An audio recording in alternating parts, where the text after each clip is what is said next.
Fala, minha gente! Olha só, saudações.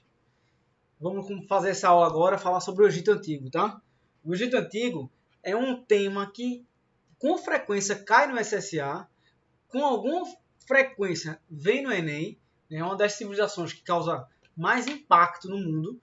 Eu acredito que todos vocês que estão me assistindo agora aí, né, em sua casa, já ouviu falar de alguma coisa sobre o Egito, né? Então, geralmente, quando a gente fala de Egito Antigo, né, a gente pensa logo em pirâmides, né? A gente pensa logo em faraó, pensa logo em grandiosidade. A indústria do cinema adora trabalhar com questões do Egito Antigo, né? E principalmente com ideias fantasiosas que surgiram ao longo da história sobre o Egito Antigo. Então, assim, o Egito Antigo ele começou a ser estudado de uma forma mais organizada, mais sistemática, no século XIX, quando Napoleão Bonaparte era imperador lá na França, e Napoleão tinha um verdadeiro fascínio sobre o Egito, né? Ele era um cara que admirava muito as grandes civilizações. Então, é com Napoleão Bonaparte que vai ter a primeira grande expedição no sentido assim, científico, né? Então, o século XIX, como esse grande século das ciências, a gente vai estudar isso quando chegar no segundo ano, né? O século XIX é marcado por essa emergência do método científico, da ciência em si, né? Da consolidação da ciência. E aí também entra a ciência e a história, né? A história como uma ciência, como metodologia de pesquisa, de estudo, de abordagem, de análise sobre outras grandes civilizações. E o Egito é isso. O Egito causa fascínio, o Egito causa impacto nas pessoas, o Egito causa curiosidade nas pessoas. É no Egito que está uma das 7 maravilhas do mundo antigo, né? As pirâmides do Egito. Obras que foram construídas com cálculo exato, milimetricamente exato. A base da pirâmide, de várias pirâmides, né? Que chegam a ter aí um tamanho quase maior do que um prédio de 8, 7 andares, né? Vai ser construído sem grandes tecnologias, do jeito que a gente pensa em tecnologia da construção civil hoje, né?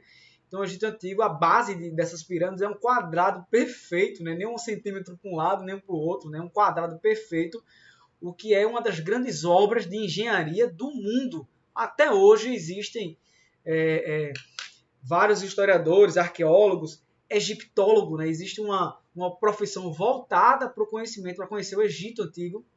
Então, é uma sociedade magnífica em vários sentidos, né? Se você pega, a gente está no ano de 2020, né? Então, da morte de Cristo até hoje, você tem 2020 anos.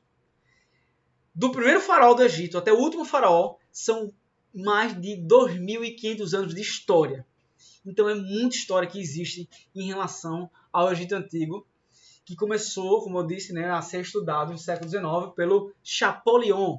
Champollion é o cara que começou a traduzir pela primeira vez, né, os pictogramas, né, a linguagem, a escrita egípcia, os hieróglifos, que não eram letras, eram pictogramas, né, são pequenos desenhos. Ele foi um dos primeiros caras a traduzir e a estudar. Então você tem aí no Egito Antigo, por parte de Napoleão Bonaparte, o pontapé inicial, vamos assim dizer, né, desses estudos sobre as grandes civilizações. E o Egito ele entra aí no rol das grandes civilizações do mundo. O Egito que encantou, o Egito que encanta e o Egito que sempre vai encantar por diversos motivos. Tá certo? Então, dada essa apresentação inicial sobre o Egito, eu pergunto, quando eu falo de Egito, qual é a primeira coisa que vem na sua cabeça? O que é que você pensa? Você pensa no faraó? Você pensa, eu aprendi na escola dominical, professor, que o povo hebreu foi escravo no Egito. Tem esse período da história também, a gente vai estudar direitinho isso aí quando a gente for estudar os hebreus, né?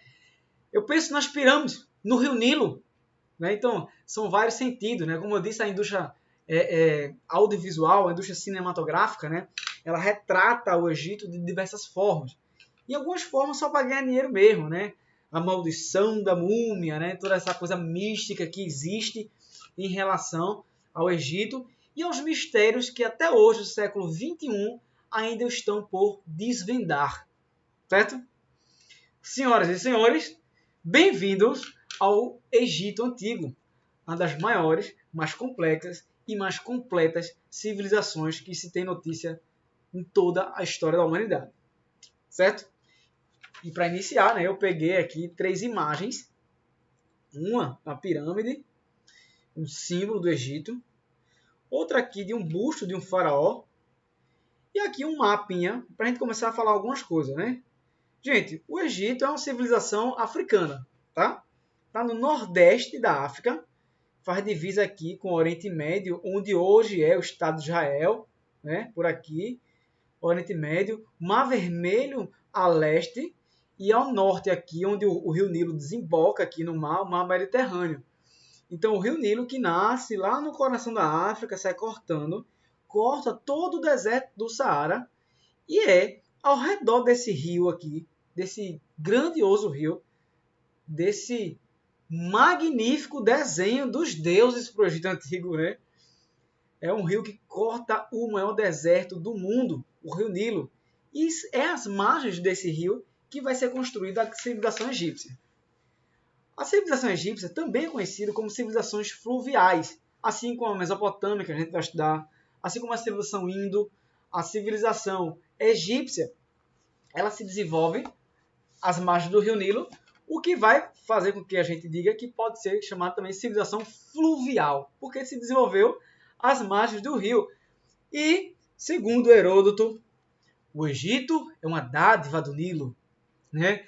O Heródoto, né, o pai da história, o grego Heródoto, quando ele vai chegar no Egito, né, ele vai escrever sobre o Egito, ele vai dizer que o Egito é uma dádiva do Rio Nilo. Ou seja, sem o Rio Nilo não tem como ter o Egito Antigo. Então você tem aí, né, uma civilização que vai estar totalmente ligada à exploração, ao uso desse rio, né, o Rio Nilo. Vamos embora, tá? O Egito. A história do Egito Antigo inicia-se no ano de 3100 a.C., época em que as regiões do Alto Egito e do Baixo Egito foram unificadas para formar o Egito. Olha só, 3.100 anos antes de Cristo, né? É quando tem, né, a partir aí dos primórdios, né, o início da história desse povo, do povo egípcio, da civilização egípcia. Primeiro, né, gente? Primeira coisa, né? Não se apegue à data, tá? Eu estou botando data aqui, que é para servir de referência, de norte, para a gente ter uma ideia, né? 3.100 anos antes de Cristo. Datando o tempo presente, você tem mais aí de 5.600, 5.100 e alguma coisa de anos, né? Então, assim, é muito tempo, né? É muito tempo. E a maior parte dos documentos, a gente estudou isso, né? Que a história só é possível a gente voltar ao passado, só é possível a gente saber sobre um povo, sobre uma civilização, se a gente tem documentos para isso, né?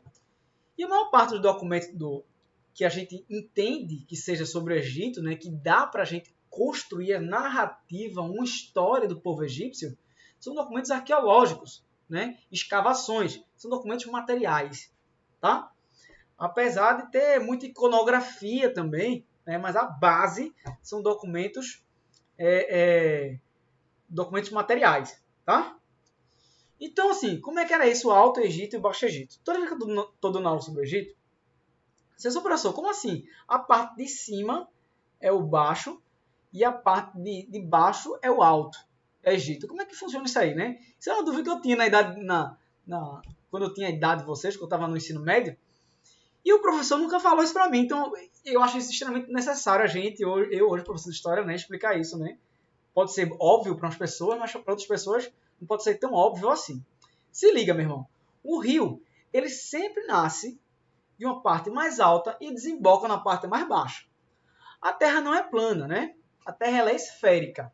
Então, como a Terra é esférica, essa parte aqui que sai do interior da África é a parte mais montanhosa, mais alta. Inclusive aqui a gente vai estudar o reino do Kush, né? A gente vai ver a segunda catarata, a terceira catarata do Rio Nilo, né? Então, é aqui a parte mais alta, né?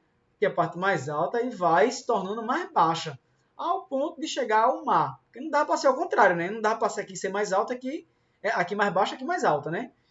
Então, assim, do mais alto sempre para o mais baixo. E a tendência de todo grande rio é desembocar no mar. Um rio, quando ele desemboca no mar, quando ele chega ao mar, ele pode ir em forma de delta, como é o caso do Rio Nilo. Veja que ele está aqui, ó. Ele chega aqui e ele se ramifica, né? Ele se divide. Então, o nome disso aqui é o delta. Quando falar o delta do Rio Nilo, a gente está falando disso aqui, ó, dessa ramificação que o Rio Nilo faz quando chega no mar, né? Eu disse duas formas, né? O delta ou o estuário. O estuário é como ele não se ramifica. Ele vai de uma maneira só, desemboca no mar, né? O Rio São Francisco, por exemplo, é o estuário do Rio São Francisco, né? A divisa de Alagoas com Sergipe, acredite, Alagoas e Sergipe, né? Que é o estuário do Rio São Francisco. Eu acho que é Alagoas e Sergipe ou Alagoas e Pernambuco, tá? Me desculpa aí, gente. Desculpa aí, vou dever, né? Depois vocês procuram aí, tá? É o estuário do Rio São Francisco. É quando o Rio São Francisco desemboca no mar, tá? Então é o seguinte, a gente viu a aula passada, né? Que com a Revolução Neolítica, vários povos eles começaram a se tornar nômades. Povos que habitavam, né? Começaram a se tornar povos nômades, se tornaram sedentários. Então eles começaram a habitar, formaram os clãs. Esses clãs, alguns deles cresceram e formaram cidades. Essas cidades construíram reinos. No caso do Egito, né, o reino do Baixo Egito, que o representante dele, o líder, seria que tinha uma coroa vermelha, e o representante, o líder do Alto Egito, que usava uma coroa branca. Gente, os recursos são muito precários para a gente saber esses primórdios da história do Egito. Então, se sabe que um homem chamado Menes, ele unificou o Alto e o Baixo Egito. Por isso que a coroa dos faraós ele tinha duas cores, né? Juntou o Alto Egito com o Baixo Egito e se tornou um reino só. Então, e aí, no tempo de guerra, o faraó usava outra, né? Outra coroa, que era uma coroa azul. Então, se sabe que o Menes ele conseguiu se colocar como uma divindade, como aquele cara que seria representante desses dois povos que se agruparam ao longo do tempo. Isso é uma etapa, isso é um movimento bem longo, né? Ele não é abrupto, ele não é rápido, é um movimento longo, é um movimento que vai demandar um certo tempo e uma certa organicidade, né? E isso ainda é muito obscuro para os historiadores, mas se sabe que esse homem, Menes, ele unifica o Alto e o Baixo Egito, formando o que a gente entende hoje como o Egito Antigo, tá? Quando eu falo de Egito, existe o país Egito, né? Um país de base, de língua árabe, de cultura árabe, muçulmano. A gente vai estudar o Império Muçulmano, a gente vai entender porque o Egito na África ele é de origem árabe, né? Mas quando a gente fala de Egito Antigo, a gente está falando do Egito que se estuda lá na Antiguidade. Beleza? Caminhando. Então Menes se torna o primeiro faraó. Isso é uma coisa que só existia, esse título só existia no Egito, né? O faraó. E uma característica também, já adiantando para vocês, né, do Egito, é que vai ter uma coisa chamada de teocentrismo. Então, o faraó é o líder político e, ao mesmo tempo, é o líder religioso. As duas coisas elas estão caminhando junto, né? O líder político, o líder religioso. É uma sociedade teocêntrica, onde religião e política eles estão juntos. O chefe religioso é o chefe político. Beleza? Periodização. Professor, eu tenho que decorar essas datas aqui? Não tem. Não tem que decorar nada dessas datas, tá? Só para a gente ficar ligado aqui, né? Então, se divide em 3 etapas a história do Egito, né? O Antigo Império, o Médio Império e o Novo Império. E cada um tem suas características que a gente vai dando ao longo do tempo aqui que a gente for tocando a aula, beleza? Já falei da importância do Rio Nilo. Nunca é demais falar dessa importância. Sem o Rio Nilo não existia o Egito, tá? Então você vê essa imagem de satélite aqui, ó, gente. Você vê, né, que ao longo do rio, ó, no meio do deserto, você vê essa imagem bem árida, né? E aí quando se aproxima do rio, você vê esse verde, né? Esse verde enorme, imenso. Isso é uma imagem atual, obviamente, né? A agricultura hoje é muito mais sofisticada. A agricultura hoje ela produz e rende muito mais do que a agricultura de 2.000 anos atrás. Mas aqui dá para a gente ter uma ideia, né, do que representa esse rio para essa região, para esse povo, tá? Como a região é formada por um deserto, o deserto do Saara, o rio Nilo ganhou uma extrema importância para os egípcios. As águas do rio Nilo também eram utilizadas para beber, para pescar, para fertilizar as margens e nas épocas de cheias, favorecendo a agricultura. Então, a agricultura é a base da civilização egípcia, né? Se a gente está falando do Egito, a principal atividade do Egito, professor, a agricultura, tá?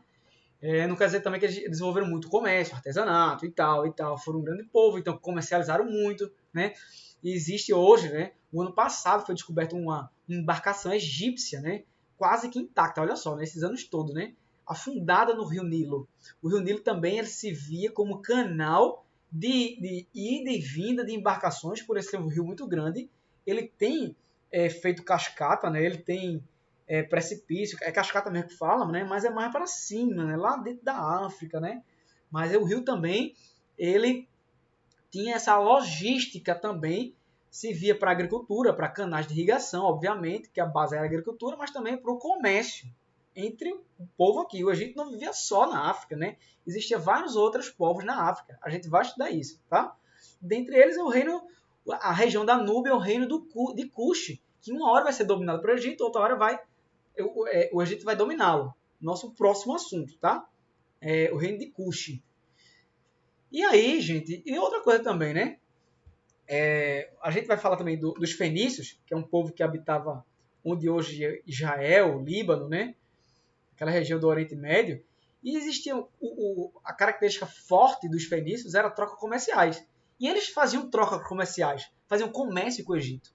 O Egito, apesar de estar muito isolado, isso foi um ponto muito positivo para o Egito, né? Porque deserto de um lado, deserto do outro, né? Formava tipo um escudo dentro da sociedade egípcia, né? Mas isso não quer dizer que o Egito esteja ou estivesse, né? Durante a sua história, a sua trajetória, isolado. De forma nenhuma, tá? Pelo contrário. Existia negociação, existia um comércio no mundo antigo. É porque às vezes a gente é acostumado a estudar, né? Egito, Mesopotâmia, Fenícia, Hebreus. Esses povos, eles se conheceram. Esses povos, eles se conectaram de alguma forma, né? Vamos lá. Sociedade egípcia. A sociedade egípcia, ela era muito estamental. O que quer dizer isso, gente? A pirâmide social. Eu tô falando pirâmide, né? A gente tá falando Egito, pirâmide, eu tô falando pirâmide social, né? Eu tô falando assim, isso não era uma representação física, tá, gente? Era como a sociedade estava organizada. Praticamente em castas. Por exemplo, o cara que nascia artesão, ele ia ser artesão praticamente pelo resto da vida, né? A mobilidade social, ou seja, você sair de uma classe social para outra, era muito reduzida. Então, é uma característica muito forte do mundo antigo. Né? Na verdade, esse mundo antigo que a gente vai estudar. Então, a sociedade de classe social que era muito estamental, ou seja, fixa. Quem era de uma classe, os seus descendentes iam ser dessa classe. E os outros que foram também, que existiram, era dessa camada social. Tá? Então, e principalmente aqui, né? Outra coisa que é importante a gente falar. A base do trabalho no Egito era escrava. São vários tipos de escravo. Uma coisa que a gente tem também que falar sobre o Egito e sobre a escravidão do Egito, propriamente dita, é que esses escravos, a escravidão que teve aqui no Brasil, aqui na América, foi diferente da escravidão que teve no mundo antigo, no Egito, na Roma, na Grécia, os hebreus, povo hebreu, né? Uma sociedade também escrava também, tá? Então, assim, essa escravidão aqui, ela era ou por nascimento, você nascia numa família escrava, era escravo, ou por dívida, tá? Existia essa questão. Ou por guerra, aprisionamento, né? Um povo era dominado pelo egípcio e aquele povo ali, ele era dominado e era feito de escravo no Egito. A gente vai ver que os hebreus passaram 400 anos sendo escravos no Egito Antigo. Então, veja só, como uma sociedade estamental com mobilidade social reduzida, essa coisa de ascensão social reduzida, você tem na ponta o faraó que era uma espécie de um deus vivo, né? Apesar de o Egito Antigo ter diversos deuses, ser uma sociedade politeísta, a crença em vários deuses, você tem o faraó como esse grande líder, esse grande esse homem que representava a ligação dos deuses para a terra, né? É uma coisa muito peculiar do egípcio, do povo egípcio, então isso também caracteriza essa coisa que a gente chama de sociedade teocêntrica, o teocentrismo. Teo, Deus, centrismo, né? O poder centrado na coisa divina. E o faraó era tido como uma coisa divina, tá certo? Nobres, sacerdotes, esses nobres, sacerdotes, os vizis, né, são o alto escalão que ocupava os palácios, os altos cargos que existiam no Egito saíam daqui, ó, dessa segunda camada. Os soldados, que eram muito importantes e tinham um papel de destaque no Egito Antigo. Os escribas, que eram as pessoas que sabiam ler e escrever, faziam as documentações do palácio, enfim. Os comerciantes, os artesãos, camponeses e, na base dessa pirâmide, os escravos. Tá?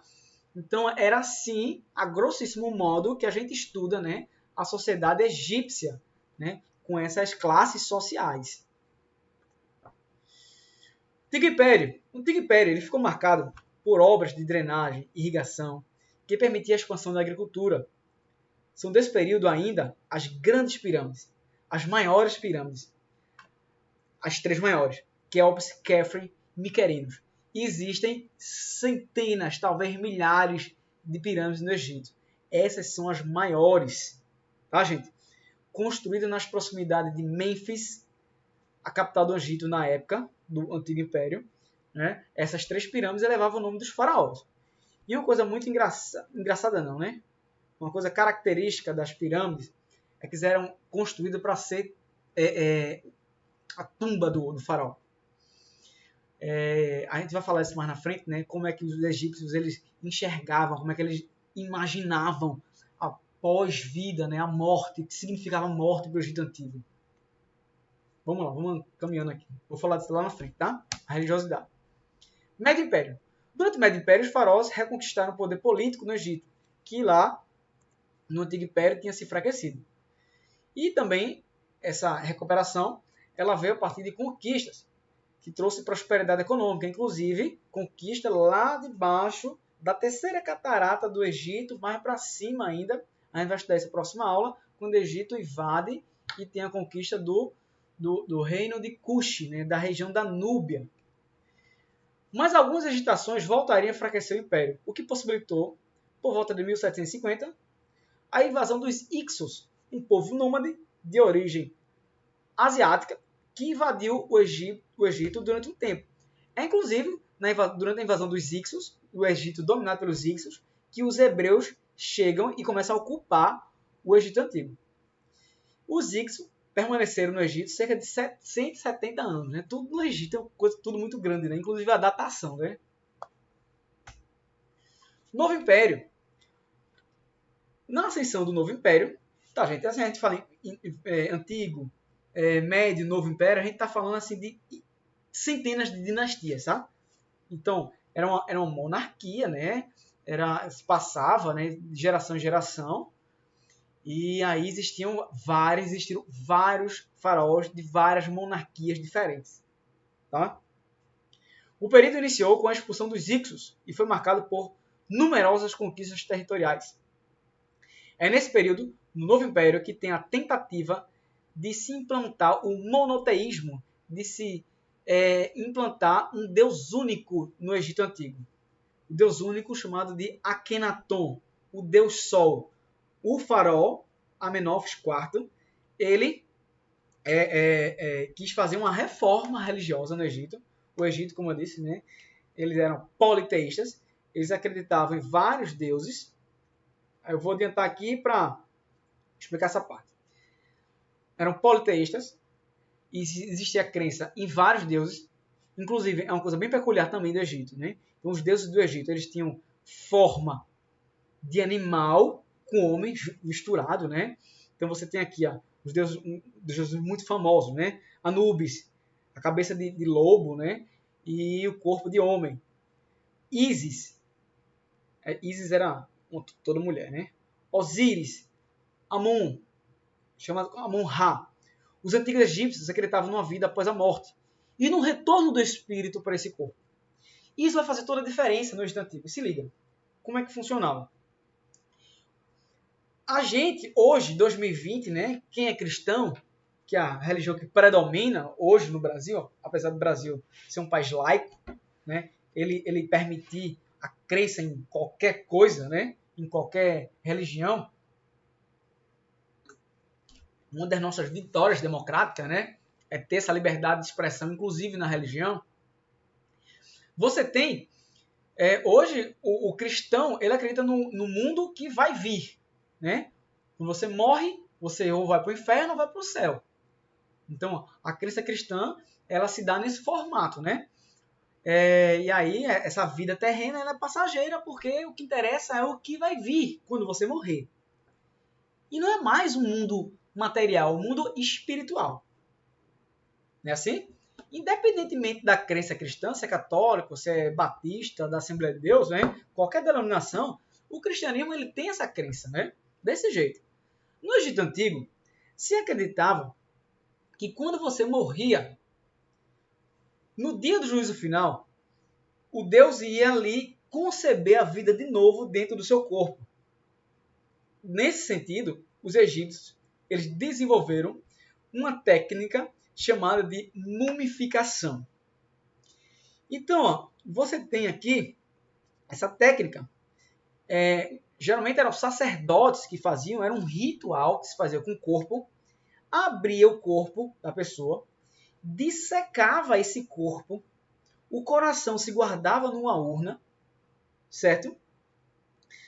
E alguns órgãos, né, eles eram guardados e outros eram jogados, né? Mas a ideia era fazer o quê? Era dissecar o corpo, embalsamar. Era um ritual que poderia durar mais de 60 dias, que envolvia uma religiosidade muito grande e um conhecimento do corpo também muito grande. Porque à medida que os egípcios começaram a dissecar o corpo humano, eles começaram a conhecer os órgãos humanos. Também por isso que se tem notícia que as primeiras práticas de medicina elas vieram do Egito Antigo, né? A partir do momento que começa a abrir o corpo, começa a conhecer o que é que tem dentro do corpo humano, começa a se estudar o corpo humano, né? É uma medicina muito diferente do que existe hoje, obviamente, né? A gente tem uma medicina muito ocidental, né? A medicina que tem as suas bases mesmo fundada na Grécia Antiga e aperfeiçoada ao longo do tempo, mas os egípcios eles desenvolveram esse tipo de ritual. Olha só, essa cena aqui que é bem chocante, né? Ele tirava também o cérebro pelo nariz, que era a ideia de dissecar. Gente, vez ou outra se descobre aí, né, uma múmia, né, de mais de 2000 anos e está lá, existe ainda, a pele está lá, né? Como é possível aquilo tá há 2000 anos dentro de uma coisa lá e ainda está dentro daquela coisa intacta, né? Então isso se deve a esse todo ritual que se fazia, né, para preservação, né? Eles aprenderam muito isso. Aí eu pergunto, professor, você pode perguntar, professor, todo mundo ele poderia fazer esses rituais, né? Essa mumificação. A mumificação ela tinha uma escala social, né? Quanto mais rico, mais poderoso era a pessoa, mais elaborada era o ritual de mumificação. Então, quanto mais pobre, né? Os escravos não tinham essa possibilidade, né, de ser mumificado, né, de ter esse ritual. Então, era jogado em valas no meio do deserto. Né? Então, se descobriu agora uma tumba no Egito, né, enorme. Eu estou falando agora, estou falando do mês passado. Né, se acredita ser de um vizir muito importante. O vizir era uma espécie de conselheiro do faraó. Então, pessoas que tinham prestígio, tinham poder no Egito Antigo, eles passavam, sim, por esses rituais, porque é uma crença, né, gente? É uma crença religiosa muito forte no Egito Antigo, né? Conservar o corpo. E se colocava, eu esqueci, eu levei para o Kodai para mostrar para vocês, mas infelizmente a pandemia deu essa viravolta no mundo, né? Se você olhar aqui, ó, Anubis, você tem aqui uma coisa parecendo uma cruz, né? Então, isso aqui é chamada a chave para a vida, a chave da vida. Quando você era enterrado, você era colocado essa chave da vida nessa posição. Era para quando você acordar, receber o sopro da vida de novo, você tá com ela na mão para você ir para o outro mundo, né? É todo um ritual, né? Então, o que se criou, né? No início do século XX, a tumba de Tutankhamon, o faraó que teve a tumba mais bem preservada que foi encontrada, aquelas pirâmides, por exemplo, era feito para dentro ter uma câmara para guardar os bens do faraó. Imagina, ele tinha que conservar o corpo dele, tudo que ele tinha de riqueza, ele botava ali naquela câmara mortuária, que para quando viesse o sopro da vida novamente, ele reviver e tá ali a riqueza dele. Então, eles guardavam muita riqueza dentro dos túmulos dos faraós e das pessoas importantes, né? Quem tinham bens, quem tinham propriedades.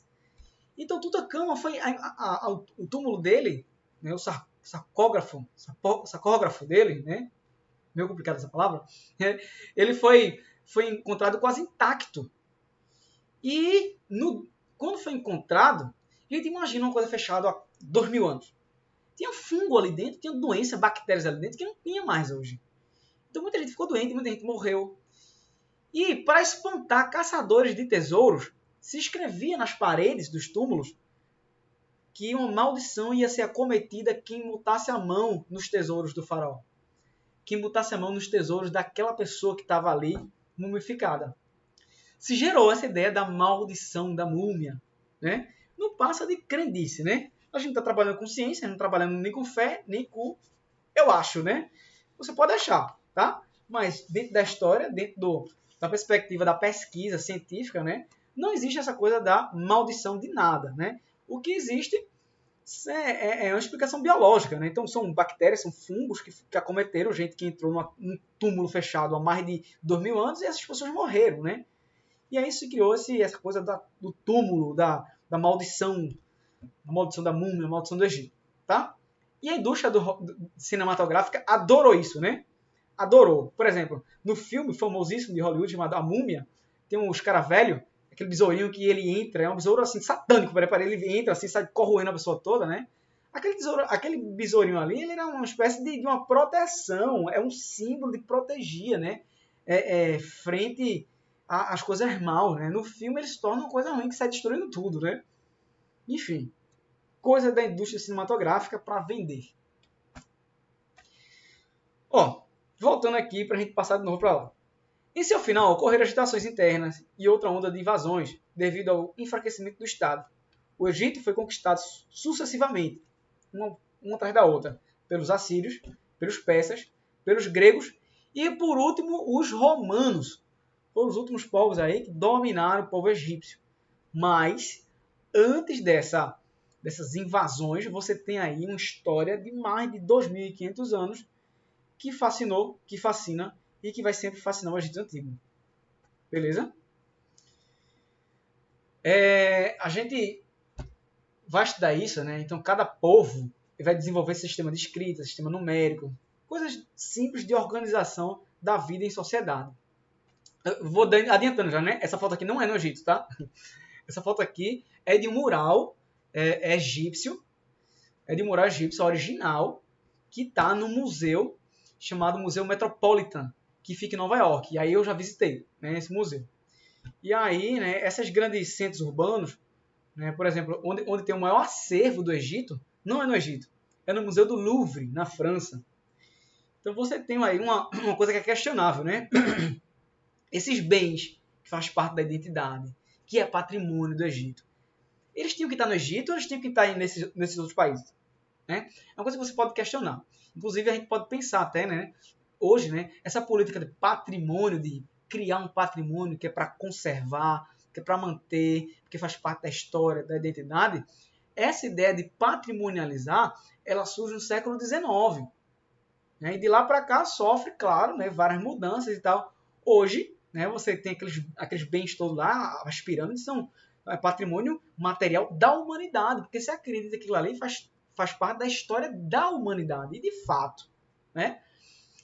Então é uma coisa que a gente pode questionar, né? Então, eu botei essas fotos aqui no museu que eu fui, primeiro porque, assim, eu aprendi muito nesse museu, né? E boa parte do que eu estou falando agora eu aprendi nesse museu. Museu é um lugar de aprendizagem, né? Museu é um lugar de aprendizagem e museu é um lugar de você problematizar, de você pensar, né? Então, uma das coisas que eu pensei nesse museu foi assim, poxa, mas por que isso está aqui em Nova York? Como foi que trouxeram isso para cá? Né? Você vê, né, esses países africanos foram invadidos, a África inteira foi invadida por países ocidentais, né? A gente vai estudar isso, o nome desse movimento chamado imperialismo, no século XIX. Você pode fazer uma discussão patrimonial aqui, né? Será que o povo egípcio tem condições de manter isso vivo, né, preservado? Ou não, ele tem que ser repatriado, tem que ser voltado esses bens para o povo egípcio, porque ele tem que tomar conta disso, né? É uma discussão que cabe vários entendimentos, né? vários entendimentos. O fato é, outra coisa, curiosidade, né, gente? Ó, a representação dos egípcios, deles mesmos, né? Olha a cor, né? O egípcio é uma sociedade negra, tá? É importante que a gente fale isso, né? Porque se tem uma cultura, né, de europeizar muito o Egito. Né? Eu terminei o ensino médio, na minha cabeça o Egito era na Europa, né? Era em qualquer lugar, menos na África. Beleza? Tá aqui, ó. Isso aqui são os sinais, né? Os caracteres pictóricos que representam o alfabeto egípcio. Então veja aqui. E a primeira tradução, eu disse a vocês, se deu, né, pelo francês Champollion. Começou a traduzir, né? E aí entender o que é que estava escrito nas paredes, né? Em outros manuais, como existe o livro da vida, o livro da morte, que foram encontrados, né, no Egito, né? E vários outros artefatos, várias outras peças que foram encontradas que servem, né, para a gente entender melhor como se organizava a sociedade egípcia. Então, a escrita do Egito é chamada de hieróglifo, né? É a escrita, sinais, caracteres, né, pictóricos que representavam imagens de pássaros, insetos, objetos, etc. De diversas formas, né? Isso aqui mesmo, né, parece uma lagartixa, né? Sei lá o que é que parece isso. Uma pena, né? Aqui uma ave. Nessa escrita, cada sinal representava um objeto. Havia partes do corpo humano, como aqui, cadê um?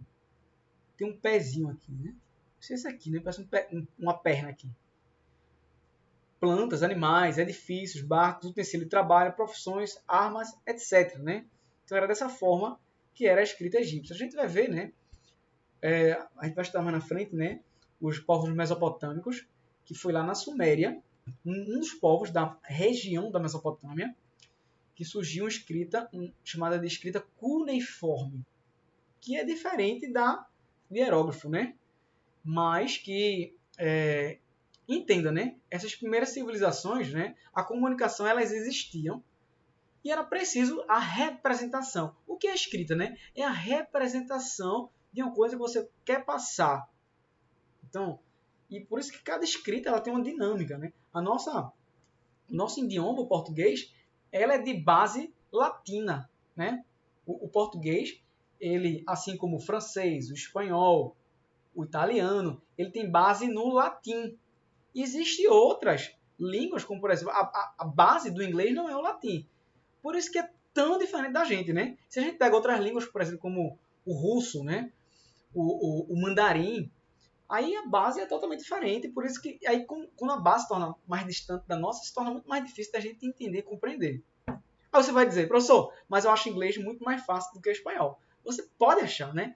E a língua inglesa ela é mais enxuta, né? E é mais fácil de entender, tá? Mas requer um esforço maior, né? Porque ela traz, né, muito mais diferenças do que semelhanças. Enfim, vamos lá. Tá aqui, né? Isso aqui, né, é um sarcógrafo. Sarcógrafo. Eu sempre me enrolo para dizer essa palavra, tá, gente? Desculpa. Sarcógrafo, né? Era essa espécie de túmulos onde ficavam as múmias. Tem uma espécie de caixão, né? E tinha a escrita. É outro absurdo, né? Que eu acho, né? Olha aqui, essa aqui, né? É no mesmo museu que eu fui, tá? Um templo egípcio tá no museu. Aí você pensa, como foi que chegou lá, né? Foi saque, né? Esses países, né? Centrais, como os Estados Unidos, França, Alemanha. A gente vai estudar isso em outro momento, segundo ano, né? Essa política imperialista, né, ela vai resultar que você vai ter esses bens materiais, esses bens que hoje são patrimônio, eles estão em outros lugares, né, que pertencem àquele povo, mas que de um dado momento foi saqueado. E a palavra é essa, né? Foi saqueado. E o professor de história pira aqui, né? De lado dessas coisas, né? Que sabendo que é do Egito mesmo. Isso aqui podia tocar, eu toquei assim, meu Deus, eu tô tocando uma coisa que foi feita no Egito Antigo, né? E é isso aí, tá, gente? Então, assim, essas são as principais características do povo egípcio, certo? Eu lembro que a última questão que caiu no Enem, no Enem, sobre o Egito, foi falando exatamente como é que o Egito hoje se tornou um símbolo de turismo. Por quê? Essa coisa do patrimônio, essa coisa das pirâmides e tudo isso que existe em relação ao Egito, né? Ele colocou, aí ele perguntou, né? Se a política patrimonialista era importante ou não para manter isso. Se é muito importante, né? Porque a política patrimonialista também ela agrega esse sentido do turismo, né? Então, quanto mais conservar daquela memória, daquele tempo que se tem como importante, como parte de uma identidade, não só do povo egípcio, mas do mundo, ela é importante também para atrair essa dinâmica do turismo. Tá certo? Eu lembro outra questão que caiu no Enem também, falando sobre patrimônio. É um tema que cai muito no Enem, tá? Que era falando sobre... Aí não era Egito não, mas não. Era mais na Mesopotâmia. Mas assim, a lógica era a mesma, né? Que tem o Estado Islâmico, aquele grupo terrorista, né, que existe no Oriente Médio, que ele destruiu vários bens dos povos assírios, dessas primeiras civilizações que foram contemporâneas aos egípcios. E fala como que isso, né, é ruim para a memória não só do povo do Oriente Médio, mas do povo do mundo, porque isso faz parte de uma memória global, faz parte de memória a nível internacional, por isso que são patrimônios mundiais, patrimônios internacionais. Certinho, gente? Então é isso aí. Outra característica, eu lembrar outra coisa aqui, outra característica também é que uma questão do SSA, eu lembro que caiu sobre o Egito, que como o comércio ele existia no mundo antigo, que os egípcios faziam comércio com os fenícios, faziam comércio com outros povos da África, né? Porque a gente, pelo menos, era assim na minha sala de aula quando eu era aluno, né? Que a gente entendia, estudava as sociedades, elas, assim, parece que solta, né? Egito, Roma, Grécia. Mas esses povos, eles se comunicavam. Eles faziam trocas comerciais. Tá? É muito importante a gente ter isso na cabeça. Claro que a gente estuda um por um assim, né? Vez ou outra eu citei aqui Fenícia, Ixos, Hebreus, né? Reino do Cush, né? Mas eu falei muito mais da característica, das importâncias, da organização política, social, religiosa dos egípcios, até porque a gente está estudando no Egito, né? Mas é importante também que a gente entenda que essa dinâmica, esse mundo antigo, ele se comunicava, tá? De diversas frentes, seja da invasão, de guerra, seja política, troca comerciais. E influências. A gente vai ver que o Reino do Kush tem uma influência enorme da cultura egípcia. Certinho? Então é isso aí, minha gente. Essa foi a aula sobre o Egito Antigo. A próxima aula a gente continua o nosso conteúdo. E até mais. Pesquisem, façam suas anotações, tá? Lembre-se do nosso papo inicial do ano. Tem que ter aqui a corresponsabilidade. Eu estou preparando, estou fazendo a minha parte, tá? Façam a sua, tá? Assistam essa aula, pesquisem, cuidado nas fontes, não vão no Wikipedia, tá? Ou pode até ir, mas cuidado, certo? E aí a gente vai tocando o nosso conteúdo e ainda mais nessa distância, né? A corresponsabilidade, ela aumenta em 10 vezes. Beleza? Até mais, bons estudos, qualquer coisa estou por aqui, tá certo? Vou fazer um fórum de discussão, vou marcar a data para fazer um fórum de discussão para a gente debater e falar sobre o que a gente vem vendo e estudando, né? Vou fazer avaliação e tal, depois a gente faz um momento de fórum de discussões e toca o barco nesse rumo ao SSA, rumo a esse momento tão delicado, mas que a gente está superando aos poucos, tá certo? Forte abraço!